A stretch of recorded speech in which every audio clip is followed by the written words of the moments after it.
usicheze na maombi. Hata kama ni ya 10 minutes. Maana unasikia kile wanapigana nacho. Usiombe na usitoe hizo vitu mbili. Usiombe na usitoe, ndio wajue kukufunga zaidi. Usicheze maombi hata kama ni ya 30 minutes. Inaweza ikafanya mambo makubwa sana kwa anga yako. Inaweza ikakuondolea kisirani miaka 10 ijayo. Maombi hiyo tu. Hiyo maombi. Ukisikia nakwambia wewe jikaze, kwa mwezi unakuwa mlimani siku 3 tu. Najua kile ninakwambia.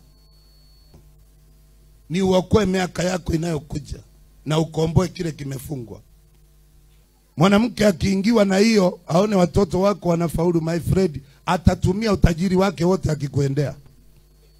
Atauza kuku, auze kila kitu. Mpaka hakikishe umeenda chini. Siku ile Israeli waliondoka nchi yao. Yes. Walishangilia wakasema hawa watu bila wametuteza waende tu. Israeli walipotoka Misri walifurahia.